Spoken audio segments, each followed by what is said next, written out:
Hey, folks, coming up on Roland Martin Unfiltered for Wednesday, January 9th, 2019. More drama in Birmingham over the Birmingham Civil Rights Institute's decision to rescind an invitation to civil rights and human rights activist Angela Davis. 3 of their top board members have resigned. The city council and the school board have passed resolutions praising Angela Davis, and now there's going to be an alternative event celebrating Angela Davis. Roy Johnson of AL.com will join us with all of the latest details. Also, folks, a new development in the R. Kelly case after the surviving R. Kelly documentary aired over the weekend in Chicago. The Cook County State's attorney, Kim Fox, she is asking folks with information that could lead to him being prosecuted to come forward. Look for my interview with her as we talk about the particular case. Donald Trump threw a temper tantrum that ended a meeting today between Democrats over the issue of reopening the government. Now, last night when he gave his wall speech, he threw out that black people and Latinos are most impacted by illegal immigration.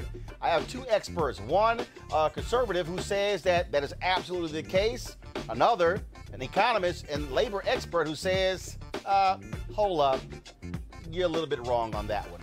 We'll break it down for you. Also, folks, Congressman Ayanna Pressley, she had some tough words for Donald Trump on the floor of the U.S. House, and it was another CBC member who was presiding who had to gently let her know that that was not the place to criticize the president. We'll show you that video. Also, teachers in Los Angeles preparing for a major strike. We'll talk with Randy Weingarten of the American Federation of Teachers Union about that particular strike. Also, we continue to highlight the importance of HBCU professors with AT&T's Dreaming Black initiative. We'll talk with a professor from Morgan State who says the next Facebook or Twitter founder is going to come out of Morgan State. Folks, it's time to bring the funk on Roland Martin Unfiltered. Let's go. He's got it. Whatever the miss, he's on it. Whatever it is, he's got the scoop, the fact, the find. And when it breaks, he's right on time and it's rolling. Best believe he's knowing. Putting it down from sports to news to politics. With entertainment just for kicks, he's rolling. It's on go, y'all. It's Roland Martin, yeah. Rolling with Roland now. He's funky, he's fresh, he's real, the best, you know he's Roland Martin now.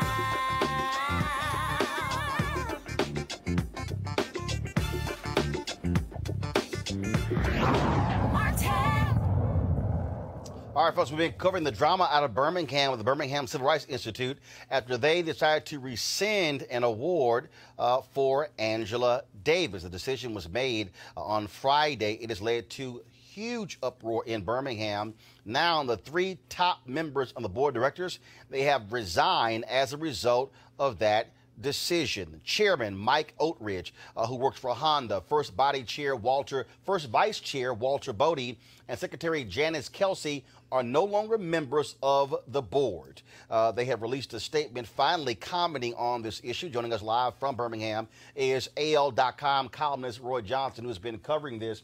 Roy, it is no shock that this is happening. I knew it was going to come down, and it came down today. They have been under intense pressure for the last 4 days since making that decision. Well, as you said, there's no surprise that these shoes finally dropped, and I expect there will be more.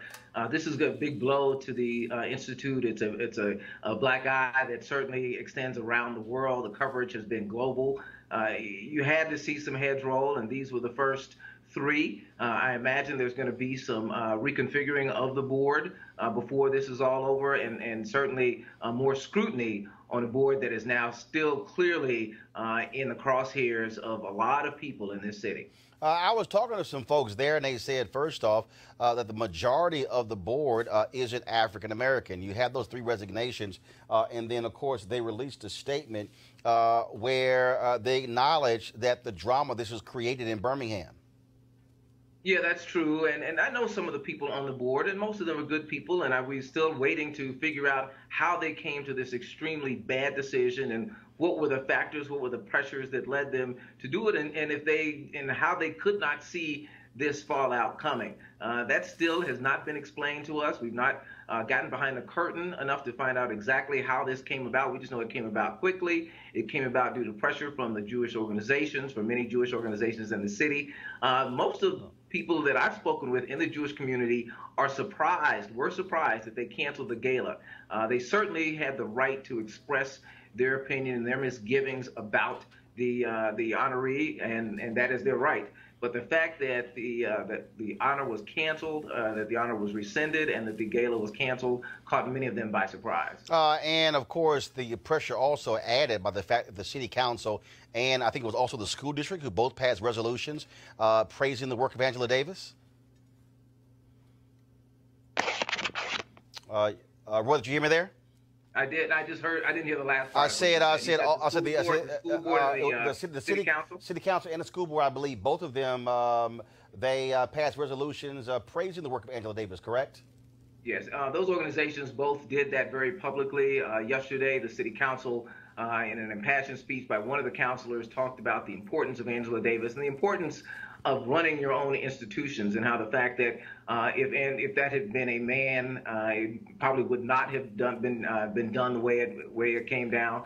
And then the school board gave its own resolution today. So organizations around the city are coming out in favor of honoring Angela Davis. And then, of course, as you mentioned at the top of the show, a coalition of local leaders, academics, business leaders, political leaders have come together and decided there will be an event celebrating Angela Davis on February 16th. Let's talk about that. And it's not going to be a ticketed event. It's going to be open to the public, correct? It's a grassroots event. They have not decided the venue. It's going to be a conversation with Angela Davis to talk about not just her legacy, but her work around the world now for human rights. And it'll be open, and it'll be an opportunity for everyone to come. I spoke with one of the organizations that sent a letter to the Civil Rights Institute saying that they asking them to reconsider their selection of her.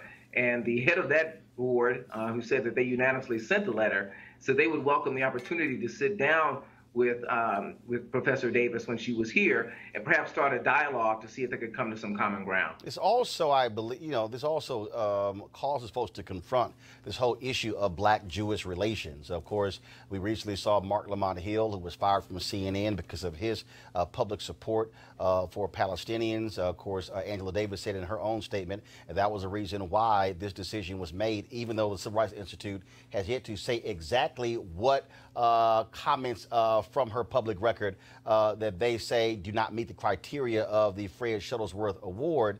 And are any folks talking about that, this whole idea of black folks and Jewish folks in Birmingham being at odds over issues like this? Well, what's interesting is what people are talking about is that there are numerous coalitions between African Americans and people in the Jewish community working on various projects. This was an instance that I think caught many people by surprise. Certainly anyone has the right to express their opinion and object to anyone being honored, but I haven't run across anyone in the Jewish community here who expected that the BCRI would comply with their request and then cancel their event. So I think you're going to see more opportunities and more, maybe not through the BCRI, but see more events that are trying to bring people together to have an open dialogue about the things that matter to each organization, to each community, and see if there can be more of an effort to move forward in a positive way. The head of the board for the Birmingham Holocaust Education Center, which did send a letter to BCRI, said she hopes that something good does come out of this because every city needs it, and certainly Birmingham is one. All right, Roy Johnson, AL.com. We appreciate it. Thanks a lot. All right. I want to bring my panel right now. We have Rena Shaw-Barrar, Republican strategist, also Joe Madison, a Sirius XM radio show host, Monique Presley, attorney, and of course we also have Bill Spriggs, economist, AFL-CIO, Howard University. Folks, again, this went from rescinding the decision on Friday to them not commenting. They still have not commented beyond these board members resigning. Now 3 folks resigning, lots of public pressure. Pretty stupid move by the Civil Rights Institute. Very stupid move, and here we are in 2019 with an individual who, by the way, has world recognition. And, you know, it takes you back to, you know, the 60s, maybe even the 50s. And of all places, Birmingham, Alabama, and I'm a woman who's a native of Birmingham. Yes, exactly. And I'm just so glad that Fred Shuttlesworth isn't alive to to see this because I'm certain he would be outraged to know that his name has been besmirched like this. Monique, you had Roy made a point about one of the council members talked about that they would have not done this to a male recipient. Now, what's interesting is that last year Harry Belafonte was one of the recipients, has been very critical of Israel. Danny Glover is a previous recipient, also critical of Israel. Those awards were never rescinded. Now is the case with Angela Davis. Right. We see the misogyny and the sexism kicking up all over the place, and I call it the era of Trump. But we also see the just privilege and the exertion of power and privilege in much more of an entitled fashion due to the current climate. So I think that this isn't just about, obviously, Angela Davis. It's not just about Jewish-Black relations. It's about a white power center that can flex its muscle, and it doesn't have to be on the conservative side. It can be on the liberal side as well, and that's what we saw happen here. Rena, Bill? Yeah, I would say, you know, what's most disappointing is that she's not being judged on, it's been said, the totality of her work. You know, that's really disappointing. And as a millennial, I got to put that hat on for a minute because I think young people in this country, we grew up thinking our country's so diverse and that diversity of thought is encouraged. And last I checked, you know, this is the United States of America. It's not Israel. This whole defending Israel at all costs is so, it just is, it confuses me on so many levels because I think I see it happening the most out of the right. I know it's happening on the left as well, especially last week with the talk of Congresswoman Rashida Tlaib and her comments, you know, highlighting again, she's a Palestinian woman. The conflict between Israelis and Palestinians, again, I remain so confused by why we can't inject our American ideals into this conversation and say, hey, this is wrong. Somebody should, again, we should talk about the fact that founding farmers, it was in that article, the AL.com article, that founding farmers have owned slaves. Why aren't we rescinding awards of all these people who have done all these controversial things? Why just Angela Davis? So it's very confusing for me. Again, I can't stop using that word. Bill? Well, I think, you know, we have to get back to what is it that she objected to. Which they still have not said, and would not even tell her. Correct. And it creates division at a time in the progressive community. We don't need division. And if they were surprised or shocked that they got this reaction from the commission, then shame on them. Don't raise the issue if it's not going to be that serious to you. Also, I appreciate that grassroots folks, Joe, have responded and are going to still say they're going to hold an event on February 16th to honor her. And that's exactly what should happen. You know, most of these significant changes, all significant changes, quite candidly, always start from the bottom up. Yeah. And that's what this is an example of. And as the panel was talking, I just wonder how many of these people in Birmingham who object to whatever they object to and not telling anybody have been to Israel themselves, where even Israelis disagree over issues as it relates to the Palestinian and the Israeli conflict there. I've been to Israel, and I've met with people who have been both Israeli Jews, who have been Palestinians. Many of them have tried to work together. They often object. There's debate within. This is one of those debates we can actually say there are good people on both sides. Yeah. I hate that phrase now, but it's kind of true, you know. But I bet you after they see this podcast, I'll bet you anything, Roland. Now they're going to come up with some kind of explanation. But the reality is, you're right. It's going to happen anyway. She's going to be honored. She's worth listening to. I mean, this goes back to, remember when, I'm old enough to remember when the people rejected Angela Davis because they thought she was a communist. Right. You know, this is absurd in this day and age. I'll tell you one thing that's not absurd. A lot of reaction to the Surviving R. Kelly documentary on Lifetime television last week. Now we know that the Fulton County District Attorney in Georgia is opening an investigation into R. Kelly, and also the Cook County State's Attorney Kim Foxx. She has made a public call for folks to call her office for information that could lead to him being arrested, indicted. I earlier talked to Kim Foxx about that. Here's my conversation with the Cook County State's Attorney.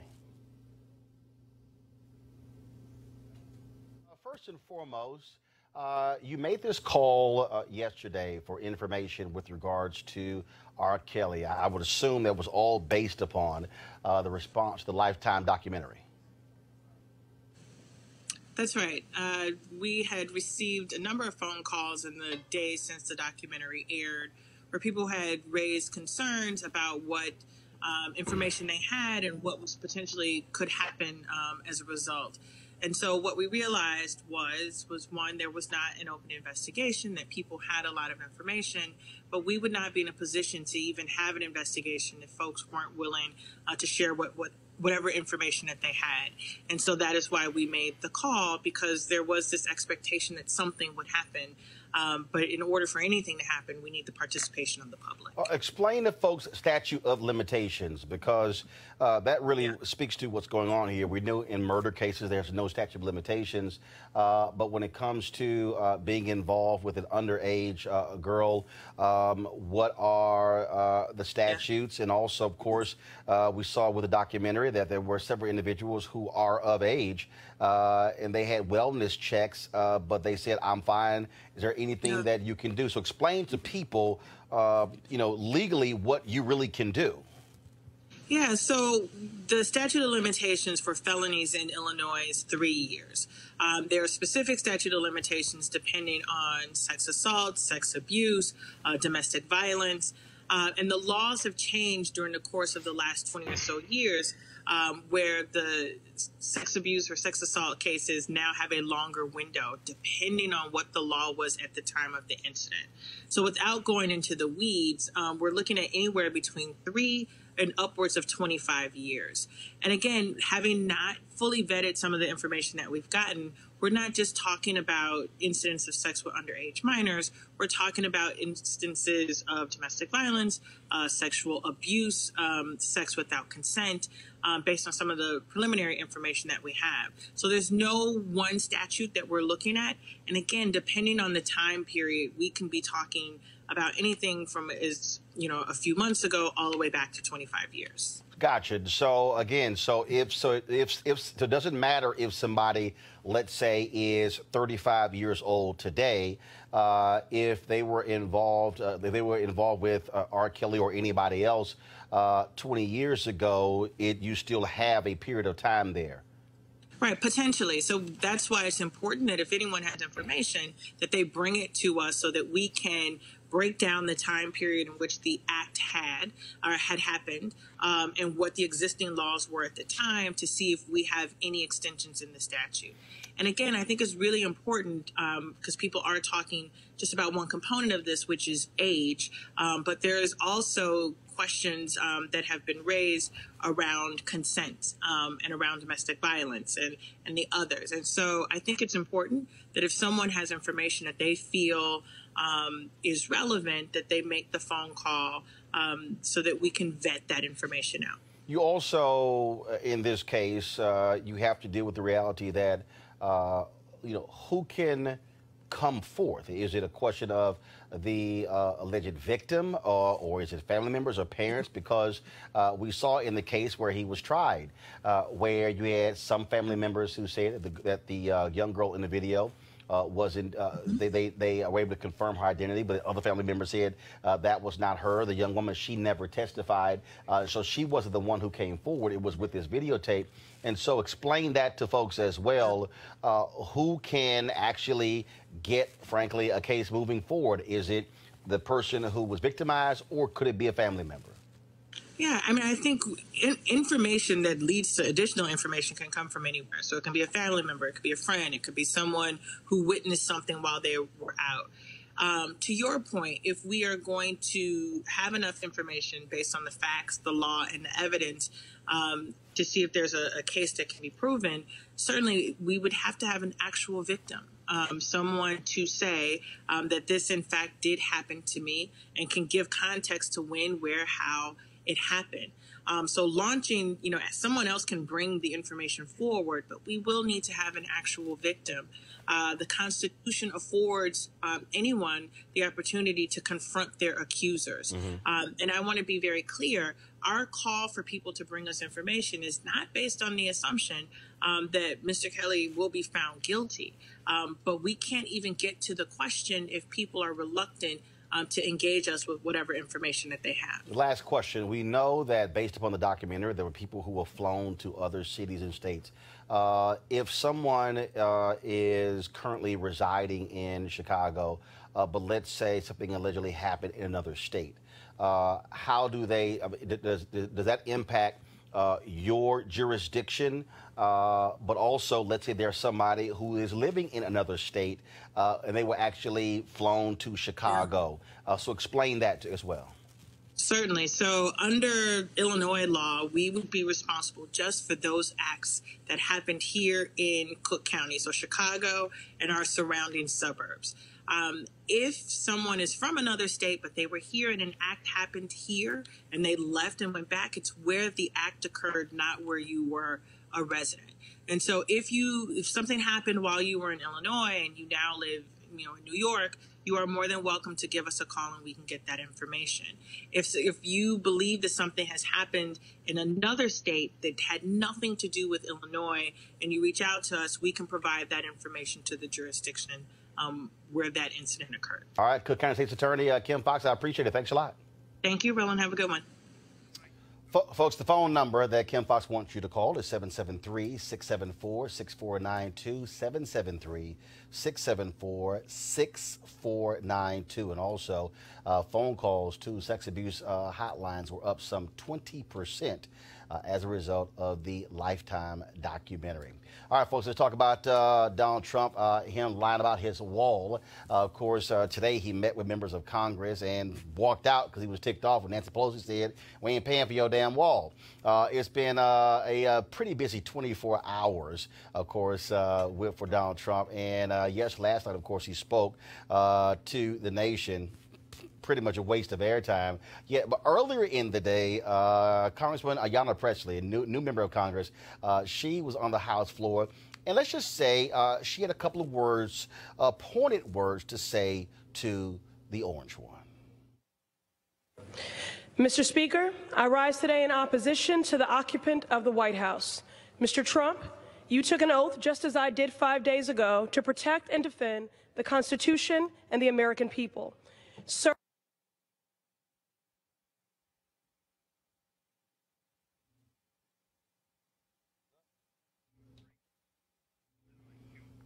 all right, folks, not quite sure what happened there. We're going to try to re-cue that. Again, Ayanna Pressley, she's a new member of Congress who is from Massachusetts. And so, all right, so they tell me they got it fixed. All right, so go ahead and press play. Mr.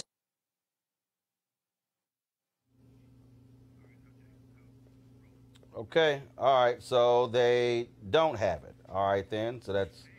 So something wrong with the system. Well, y'all calm down in the control room.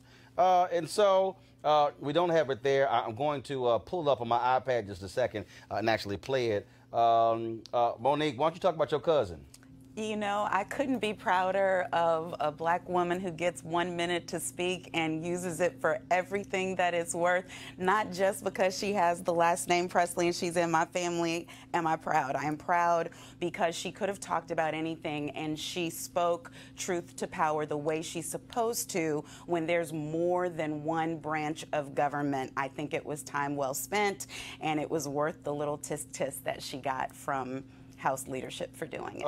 Joe Madison, these freshmen, they really don't give a damn about the normal way of Congress. They made it perfectly clear they're going to operate on their own. Yeah, not giving a damn is an understatement. And basically that's how they got elected. You know, from the West Coast to the Midwest to the East Coast. It's really a new day. And the bottom line is a whole new attitude out there. Look, what do they have to lose? Let's be quite candid. They're 35th in a committee, so nobody's going to be paying much attention to them or giving them much power anyway. And as far as it appears, they're not trying to appease the leadership. They're dealing with their constituents. And that's what will get them reelected, to be quite candid. It's not going to be Nancy Pelosi, who maybe has got 2 more years in a leadership position. They're playing to their audience that brought them to Congress to do just what they're doing. And Rena, folks want them to see that. I want you to comment when we get 1 second. I'm going to go and play this from my iPad. So here we go. Here we go to my iPad, please. Mr. Speaker, I rise today in opposition to the occupant of the White House. Mr. Trump, you took an oath, just as I did 5 days ago, to protect and defend the Constitution and the American people. Sir, you dishonor that oath. You devalue the life of the immigrant, the worker, and the survivor. I see right through you, and so do the American people. This has nothing to do with border security. Your shutdown, another Trump-generated crisis, has brought a tsunami of hurt to the American people. So today I rise to lift the voices of the unheard. I rise today on behalf of the families concerned about feeding their children because their WIC benefits will run dry.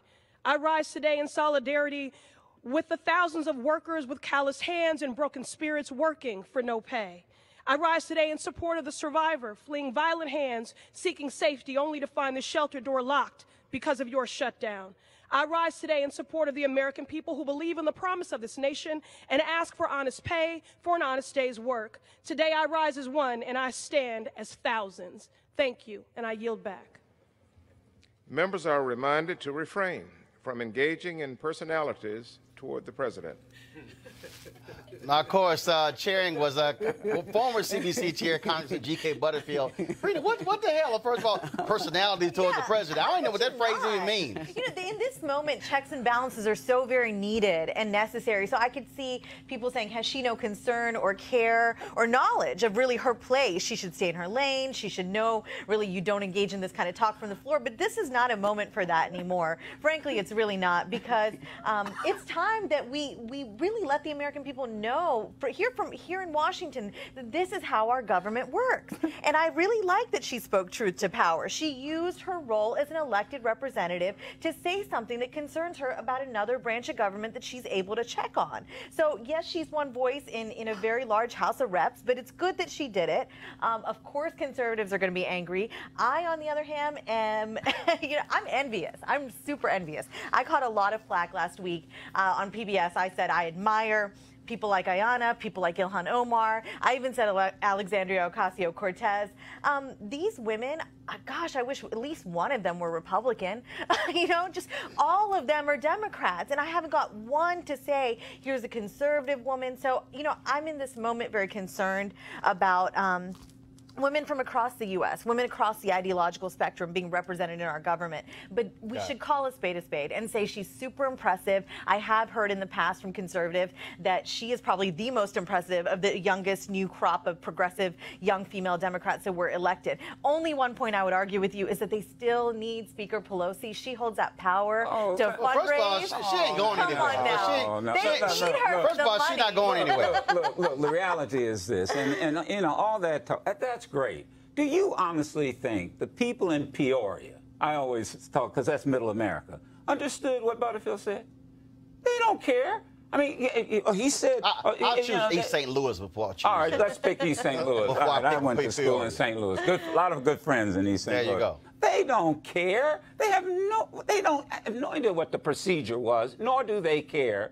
And they probably didn't even know who he was. They sat there and heard, and this is what. And he had to. First of all, you know, GK was agreeing with her, but because he was the presiding chair, he had to make the statement. But the bottom line, he was like, "Yeah, go ahead, girl, go ahead, keep saying that thing." And don't get me wrong. Don't get me wrong. That was universal. I agree with that. And you're right. I mean, Pelosi does hold the power. Yes, she will give them. She'll give them all an office in the corner, in the basement somewhere. Because they're freshmen. And they were going to get it in. They're freshmen. They were going to get it in. Anyway. Folks, they have good offices, and legislation comes from the people. But the better offices is when you've been that way. That's the whole point. Right. That's the whole point. Let's just be real clear. That's just like who get a big piece of chicken. Well, Ayanna has Shirley Chisholm's office. That's the best office you can get. I got you. All right, folks. And last night, y'all, when Donald Trump gave his wall speech, you knew it didn't take him long to try to pimp black people. Press play. But all Americans are hurt by uncontrolled, illegal migration. It strains public resources and drives down jobs and wages. Among those hardest hit are African Americans and Hispanic Americans. The question is that true? Joining us right now is Dr. Carol Swain, author of Debating Immigration. She says that is the case. Dr. Bill Spriggs, an economist, professor at Howard University, also chief economist, AFL-CIO. Different perspective. So, Carol, I'll start with you. You say Donald Trump is correct that illegal immigration hurts black people? I've been saying that for years. I wrote my first book, published a book with Cambridge Press in 2007. And one of the reasons that I published that first book was because the black leaders were not speaking to the facts. When you have a oversupply of labor, surplus labor, it hurts blacks, poor whites, as well as Hispanics. Anyone that has a low wage, low educated worker, they are hurt by the competition. Okay. Bill Spriggs, you studied these numbers quite well, led the economics department at Howard University. What do you say to what Carol just said? Well, let's separate a couple of things here. First off, the wall has nothing to do with illegal immigration. So spending $5 billion, if you want to help disparately impacted workers, that's not where I'd spend it. Spend it on education, job training. But let's separate that.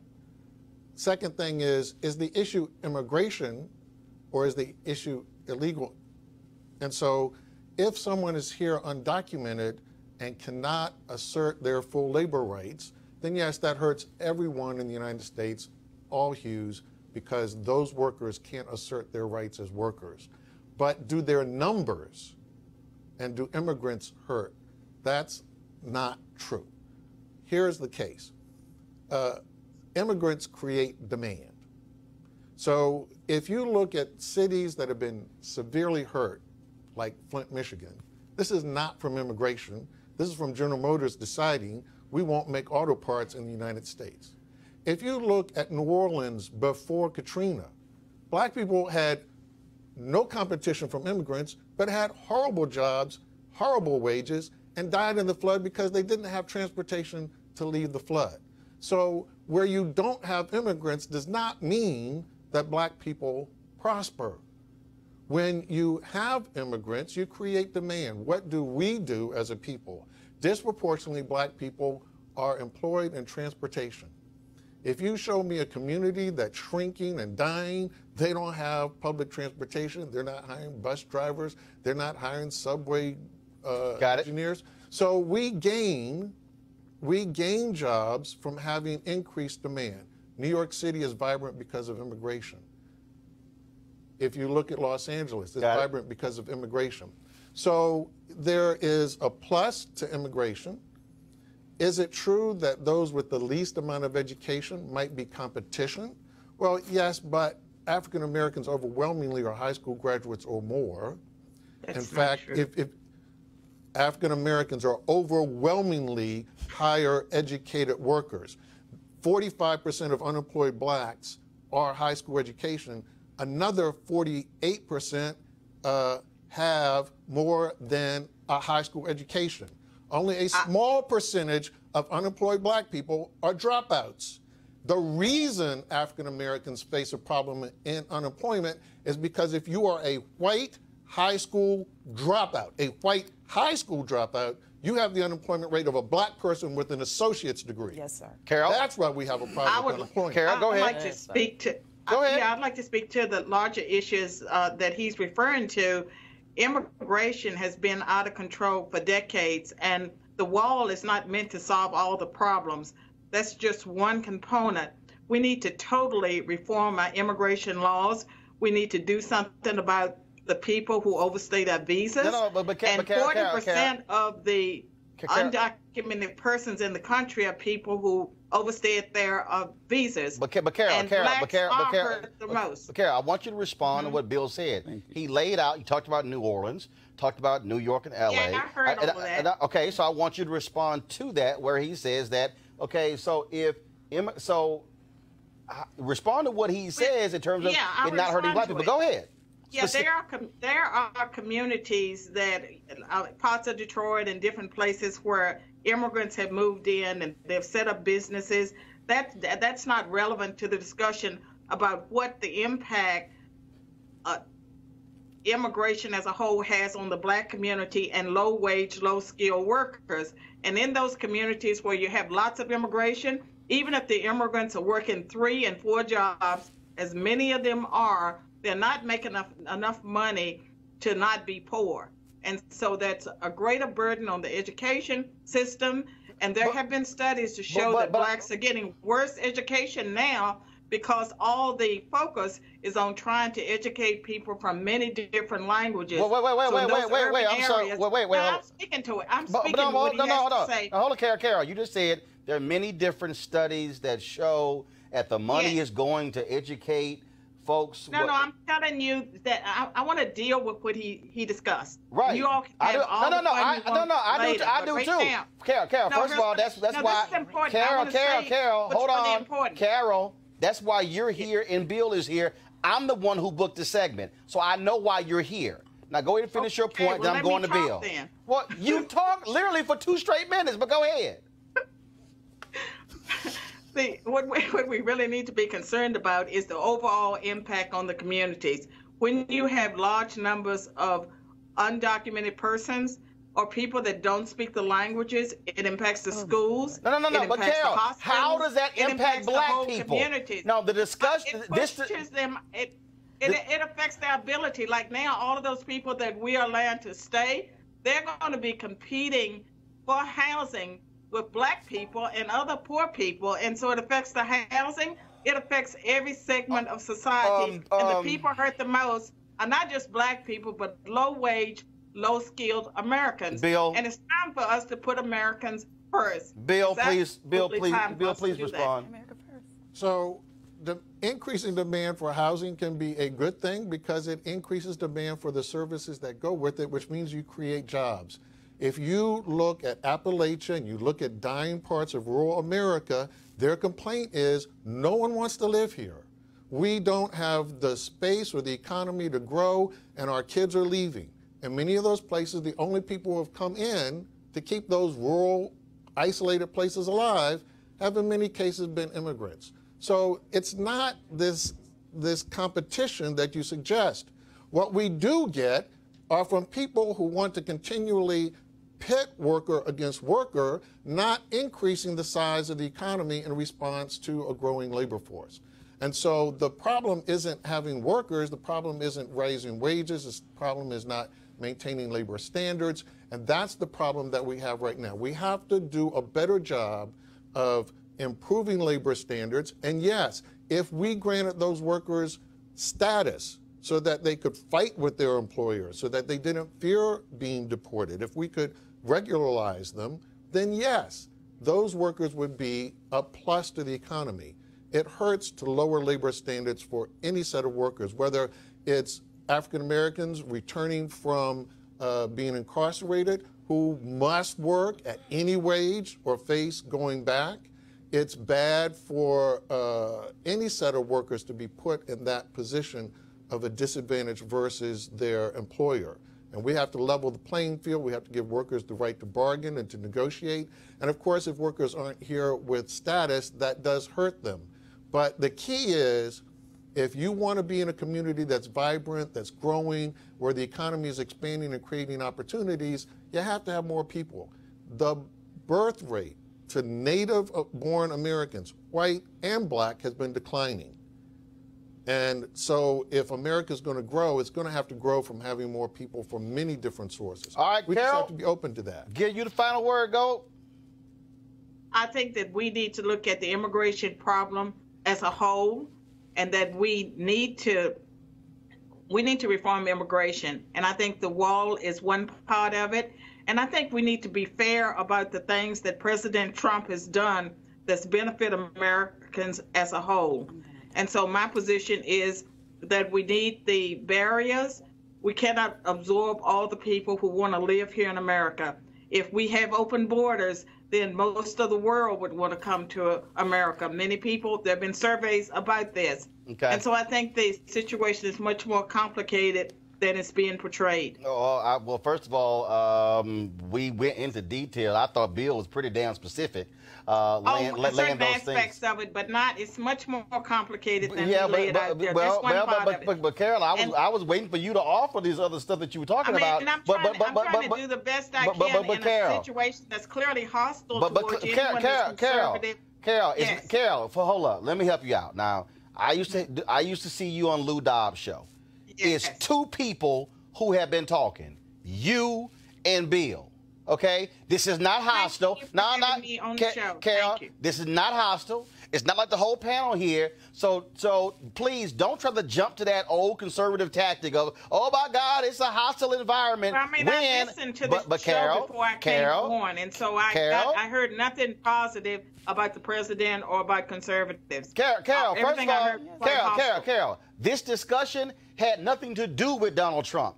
This discussion was about what he had to say about black people and Latinos being hurt by immigration. He's absolutely right. They are hurt by immigration, and that's why I offer you the opportunity to say it. Now, if you want my book. But Carol, hold on, Carol, here's very simple.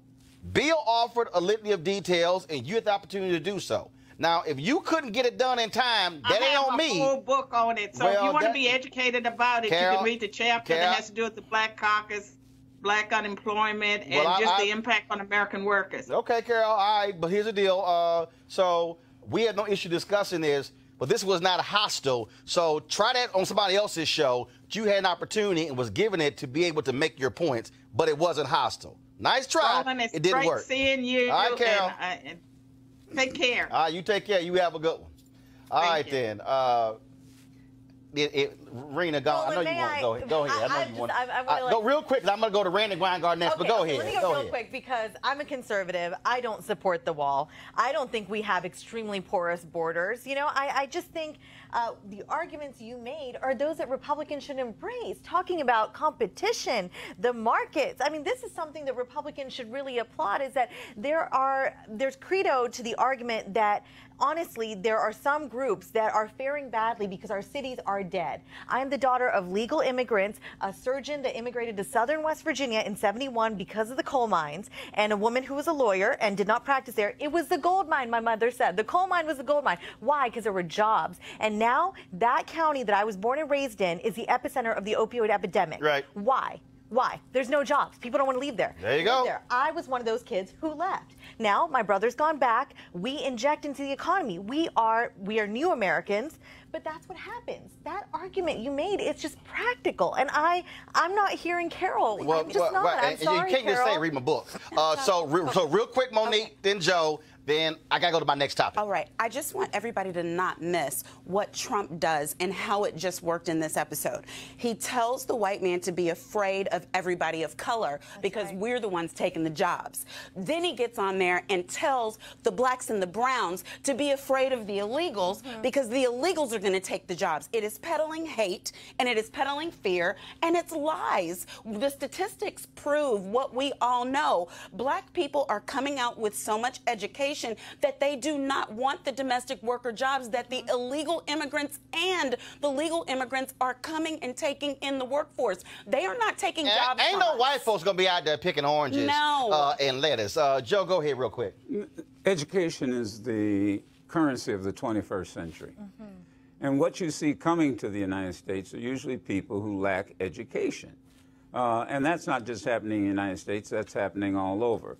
But isn't it amazing that he opens up his speech yesterday saying unemployment is hurting blacks, but in the same breath, when he gets in front of other people, he says this is the highest employment statistics that we've had in the history of the United States. And then finally, let me say this. If you really want to deal with this issue of employment and who gets hurt, here's what you ought to do. You ought to frog march the owners of these businesses who sit up here, know these folks are illegal, underpay them, and the reason they hire them because they're illegal, because they can't complain. I'm sorry, you mean like the person where they forged documents at his golf course in New Jersey, or the guy, The occupant. The guy in the White House who did the very same thing, and then down there in Florida at Mar-a-Lago, they keep saying, "Hey, we can't hire any Americans. Can we keep hiring folks from outside the country?" Absolutely. And my mother-in-law, God bless her, and her whole family came from Oklahoma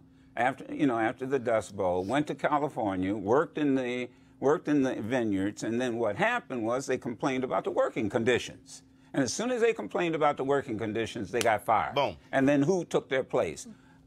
And these, by the way, were educated African Americans who had degrees from places like Langston. But they were frozen out of other places. That's the only place where they could work. That's absolutely right. Exactly. All right, first of all, Bill Spriggs, thanks for breaking that down for us. We appreciate that. Now let's talk about the issue of labor unrest in Los Angeles. 735,000 students in the L.A. school system, 30,000 teachers, the budget nearly $8 billion. But the teachers are set to go on strike on Monday. Why? Why are they striking? Joining us right now is the head of the American Federation of Teachers Union, Randy Weingarten. Randy, how you doing?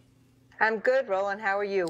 Doing great. Now, we have seen It was great to hear the last panel. Thank you. Well, yeah, it was so volatile, just all that little nonsense Carol was talking about. But so let's break this thing down. In the last couple of years, we have seen teachers use the power of strikes to get, frankly, what they need and their demands. And so we saw, of course, in Oklahoma, we saw in West Virginia, we saw in Oklahoma, we saw in West Virginia them go on strike. Why are they seeking to go on strike in Los Angeles? What are the reasons?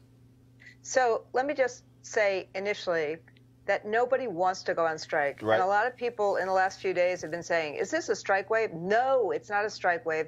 The last thing teachers want to do is go on strike. There's been 20 months of negotiations. What the LA teachers and paraprofessionals are saying is that give us the conditions we need to succeed with kids. Our class sizes are 40 to 50. We don't have nurses in schools. We don't have guidance counselors. There's more armed guards than there are guidance counselors in schools. And at the end of the day, you're right, there's an $8 billion budget. There's a $2 billion reserve. And the state has a lot of money that Gavin Newsom wants to give out to districts as well and deal with education issues. But Austin Butner refuses to negotiate. Okay, first of all, for folks who don't know, who's Austin Butner?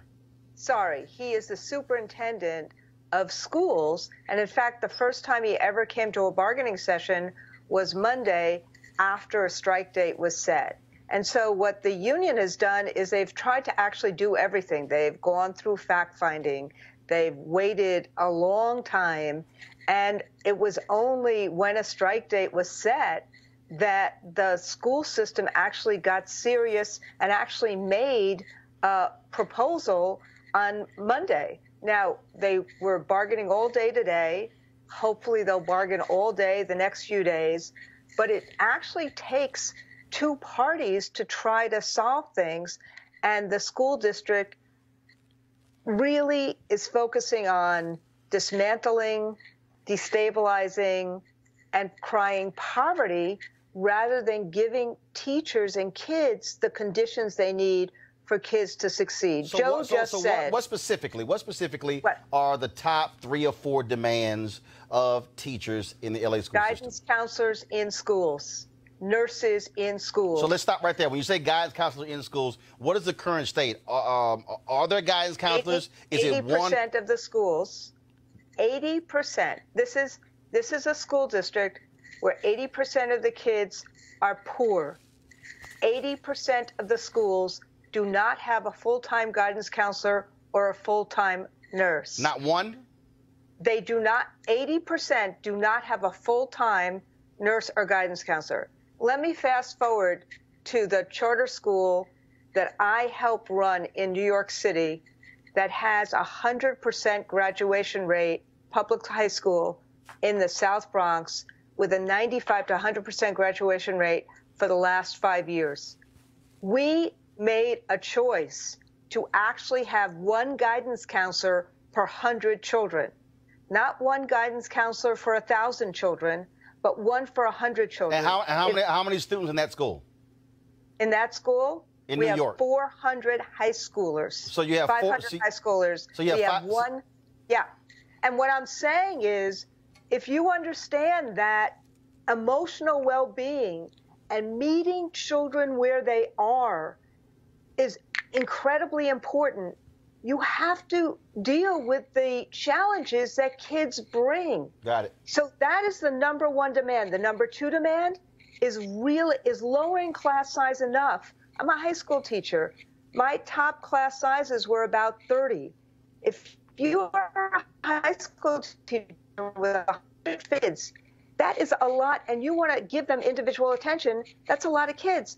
The class sizes in LA are 40 to 50. So how are you as a high school teacher going to be able to individually meet the needs of kids? Got it. These are the top two demands. So what's happened is that the school district doesn't want to deal with these now because the public now understands that these are the demands. There's a lot of public support for the teachers and for the paraprofessionals. But number one, teachers want to be in their classrooms, but they want the conditions that kids need to succeed. All right, Randy Weingarten, the head of the AFT, we surely appreciate it. Thank you very much. Thank you. All right, real quick to our panel. Just as I said, we've seen teachers use their power to increase their wages in West Virginia, in Oklahoma, and in fact, several of them ran in Oklahoma and beat a lot of those Republicans, Rena, in Oklahoma, who keep saying, "Oh, I support education," for voting against teachers. Yeah, that's the thing is, sometimes the talk doesn't match the walk, and that's a problem. Unions have typically been pretty unpopular with conservatives, but I think those notions are changing now. With the younger set of conservatives, those especially who are working in education, they understand that collective bargaining is the only way you can change some of what's happening. And striking is probably one of the best political activism tools in the kit. And I just really, I was sad to see what happened in my native West Virginia, but I just didn't see any other way that those teachers could have seen a raise. It just felt like there was just too much pent-up frustration within the governor's office, within the offices of those state legislators. They were just not going to act unless those teachers came and said, "We are striking." Joe. So it's going to be interesting to see what happens in other states. But in my home state, though I'm a conservative, I support what happened. Well, it not only happened in your home state, it also happened in Arizona. It's going to happen in California. And the reason you also have to keep in mind, they have support from the parents, the community. And when you multiply that, when you not only have dues-paying union members, but then when the parents understand and agree what they're fighting for, there was nothing unreasonable about what they said. And what's so crazy is that you'll find that most conservatives probably were educated in public schools. That's right. They were educated in public schools. You mentioned Lou Dobbs earlier, because I used to go on his show too. And he swears by the fact that public education was the greatest thing that ever happened to this country. And he's absolutely right. Well, this is what separated America from the rest of the world. Great point. Clearly, he lost his damn mind since he left. But Monique, real quick. I hope people will reach out and support this, because these teachers weren't asking for money. That's right. They were asking for tools that had nothing to do with their individual salaries or insurance or anything like that, so that the students can succeed. I know in my high school, there were hundreds of us, but there were at least 7 counselors. You got your assigned counselor. Right. And if you're talking about kids who are already in lower socioeconomic conditions, if they can't get to see a counselor, if there's 50 of them in a classroom, if they don't have parents who are able to support them, where are they? And the purpose of the counselor is to help them make college decisions, job readiness decisions, and you got to have that. Makes no sense whatsoever. Folks, we talk about education. That is, of course, the most important thing when it comes to HBCUs, not the bands, not pledging, not anything else. And so we've teamed up with AT&T for a series of stories about HBCU professors called Dream in Black. Today, we visit Morgan State University in Baltimore, where the whole issue is about technology.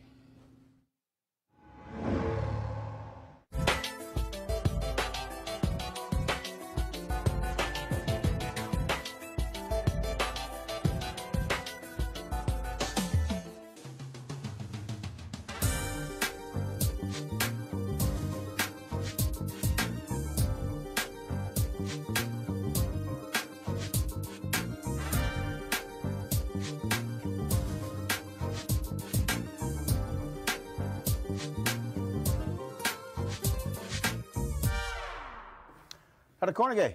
Yes, sir. How's it going? Great. What do you do? I'm a hardware hacker, so we really a tinkerer. I tinker with things, most likely, more often electronic devices, and to figure out how they work and what their weaknesses are. How did you dream big? How did you think about the possibilities of what you can do with that and turn into a career? What were you thinking about that at an early age?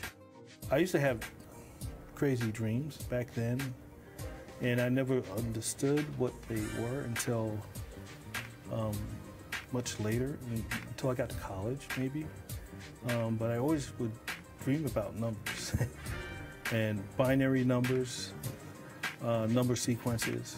So I would always dream. So and that's probably what prompted me to start out as a math major. So I started out as a math major in college. And then my sophomore year, my math professor pulled me aside and said, well, what are you going to do for the summer? And I said, well, I don't know. So she said, well, here's two opportunities. And so she said, oh, you can go to Prudential. The other option was to go to Bell Laboratories and to do some engineering stuff. I said, cool, I've never done that. What is engineering? So it was officially called engineering, but for you growing up, it was called tinkering. Yes, yes, yes. And so you go to Bell Laboratory? Yes, I did. I went to AT&T Bell Laboratories. What was it about it that sort of just blew you away? That caused you to say, oh man, there are no limits here. That I could this thing could go anywhere. It was a number of things. It was the place, the energy of the place, the innovation. This is a place where creativity, ideas come to life.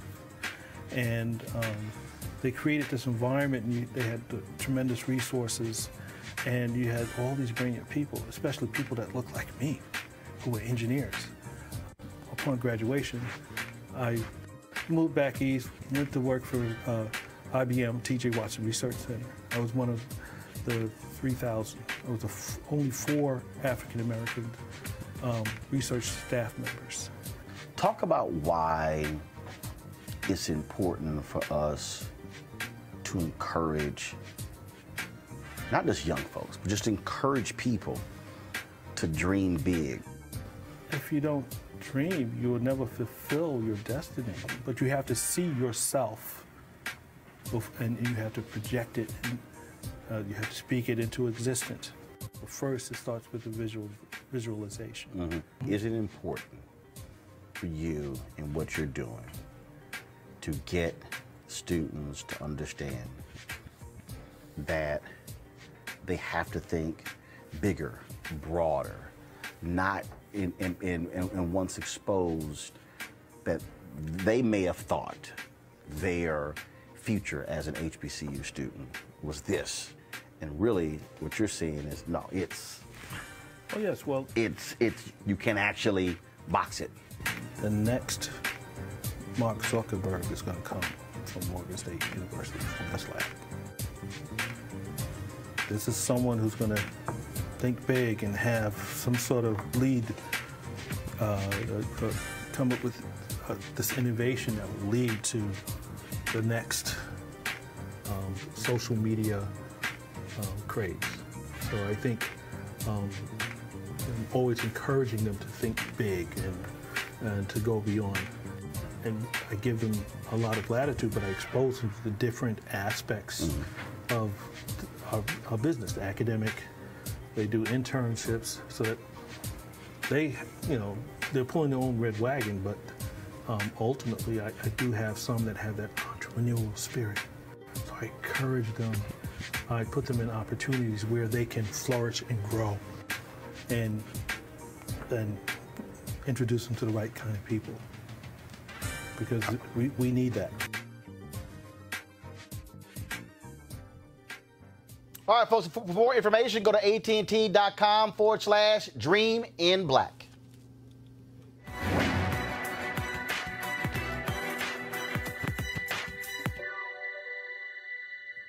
We have to create an art for liberation and for life. Artist Elizabeth Catlett.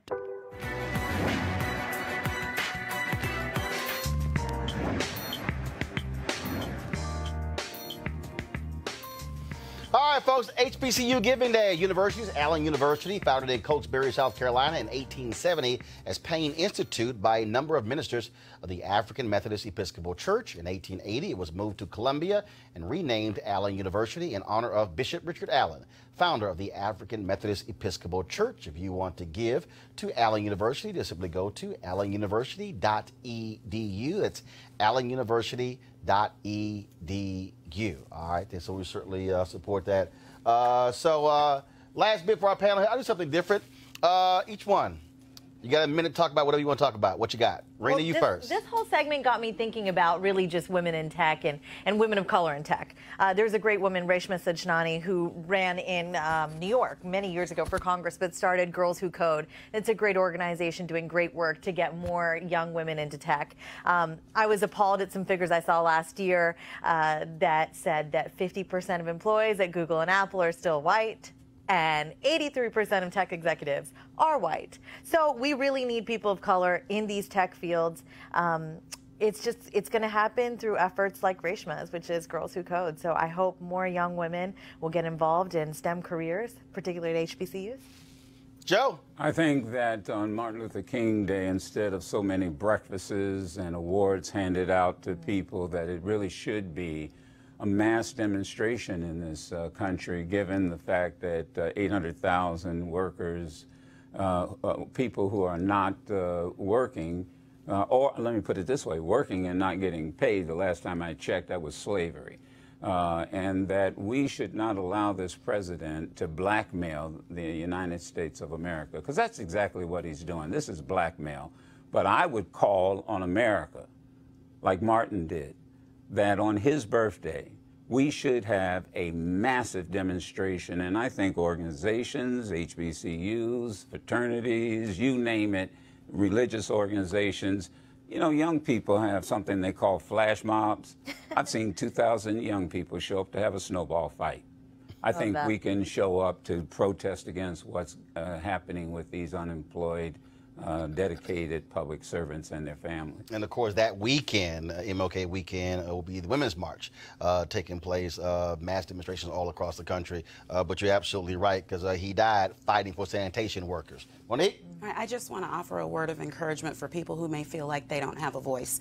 We're 9 days in now to 2019, and some ended 2018 feeling like they were stifled and choked, and what's going on in today's politics is affecting them, but there's nothing they can do about it. That is 100% not true. There is no preacher that has to be without a pulpit these days. There's no politician that has to be without a platform. In the age of social media, there is always a way for you to have your voice heard. Get up, stand up, speak out, and do something about an issue that you care about. It only takes one person to make a majority if you push to join somebody else. So I would like to see everybody step forward and take action in 2019. All right, folks, here's my final comment. Earlier, we started this show off talking about the Birmingham Civil Rights Institute and them rescinding the award from Angela Davis. Today, 3 of their board members resigned. I dare say any board member of the Birmingham Civil Rights Institute who actually voted to rescind that award, they should resign,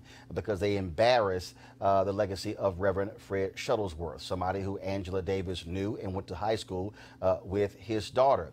The reason I say that is because for you to sit here and bow down to pressure when you're recognizing a daughter of Birmingham, somebody who has been on the front lines of human rights, just because you disagree with them calling for a boycott of Israel, that simply isn't enough. And then to put out a deceitful statement stating that on further review of her record that she did not meet the criteria of the award. First and foremost, I went to your website.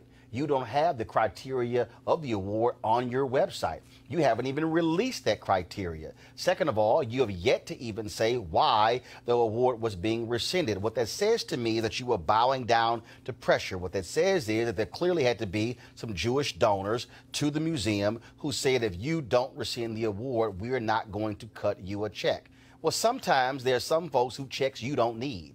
And in the case here, you actually have done more harm to the legacy of the Birmingham Civil Rights Institute than you actually did any good, because not only did you cancel the award, you canceled the gala that went along with it.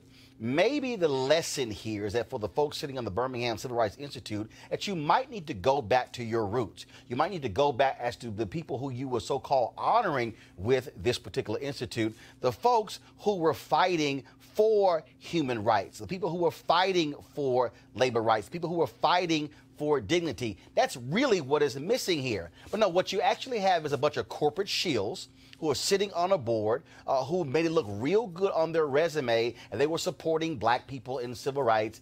And now what you've decided to do is actually diss somebody who should have been honored years ago. But see, you didn't do this to Harry Belafonte. You didn't do it to Danny Glover. You didn't do it to the other folks who have been critical of Israel. And this notion that somehow Israel can't be critiqued is nonsense. Any nation can be critiqued. In fact, I recall that the fact that Israel was supplying weapons to South Africa regime during apartheid.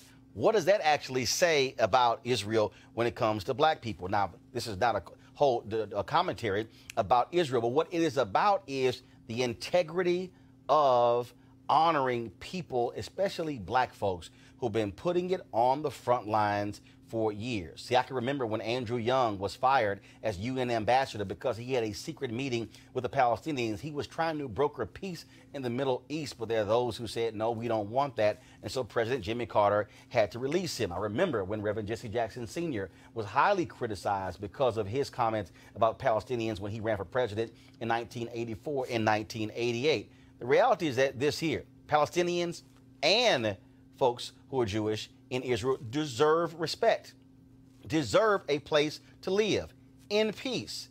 But it is nonsense to somehow say that because you disagree with the policies of a country, that you can't even be honored in your hometown. I really hope on February 16th, they have a jam-packed event where they have 2 and 3 times the number of people who normally attend the Civil Rights Institute's gala. I really hope it's 2,000 and 3,000. I hope young people turn out for the conversation with Angela Davis. I hope older folks turn out. And I hope the people there also use that event to rekindle the spirit of Reverend Fred Shuttlesworth, a black man who did not bow down to any bigot there in Birmingham. What is the lesson here? I keep telling y'all. You got to fund your own freedom, because when somebody else is paying for your freedom, then they control what you do. They control what you say. They control who you honor. Now, whether they are Jewish, whether they are white, whether they are black, the bottom line is here. Sometimes you got to have the courage to tell people, hell no, we disagree respectfully. That's what the Birmingham Civil Rights Institute should have said, and they didn't. And now they've made their jobs a hell of a lot harder because they chose to be hard-headed. I say, lesson learned. Folks, be sure to support Roland Martin Unfiltered by going to RolandMartinUnfiltered.com. We want you to join our Bring the Funk fan club. Every dollar that you give supports this show and the work that we do. And so we thank all the folks who have given. Tomorrow we should be running, or is it today, guys? We'll be running the video with all of our donors, and we'll be, as folks give, we'll be adding those each week. Again, honoring you who have supported this show. Again, go to RolandMartinUnfiltered.com. If you also missed our conversation last night but with the cook, Michael Twitty, about the history of black folks in food, go to our YouTube channel. It's a great conversation. You don't want to miss that. That's at youtube.com/Roland S. Martin. I want to appreciate Bill Spriggs, who was here. Rena, thanks a bunch. Joe Madison, thanks a bunch. Monique, thanks a bunch. And go ahead. You wore your damn shirt, so I know you go ahead, show your shirt. Because, see, you said this on the show last time with Malik. Y'all go ahead and zoom in. And Monique is selling this shirt. And so she should be giving a cut to the show. But go ahead. Y'all go ahead. We got robotic camera. Zoom in. Zoom in. Go ahead. Are You Finished was birthed on this show. Thanks, Ro. Yeah, so add it to my list. Are you pausing or are you finished? Remember, that's what she jammed up Malik on the show. And so she said, where can I get the shirt? Come on, sell it. You can go to Monique Presley on Shopify and get the shirt. Or just go to my Instagram page at Monique Presley, and it's in the link. Okay, if you just put it on MoniquePresley.com and just say go there, that's the easiest thing in the world. go to my Instagram, follow me, and then get a shirt. Lord have mercy. I got to teach some people entrepreneurship. All right, y'all. We appreciate all of y'all watching. Be sure to, again, follow us on Facebook, Periscope, and YouTube. Click live notifications so when we go live, you will be notified by that as well. So thanks a bunch. Got to go. Holla!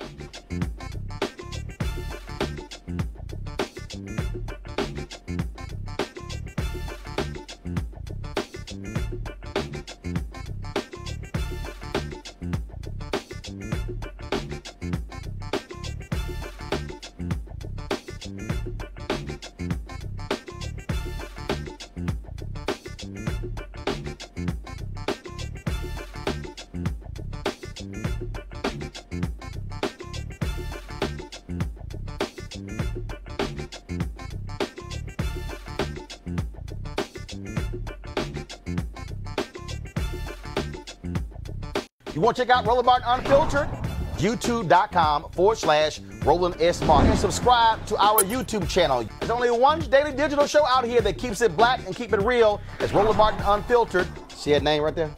Roland Martin Unfiltered. Like, share, and subscribe to our YouTube channel. That's YouTube.com/Roland S. Martin. And don't forget to turn on your notifications so when we go live, you'll know it.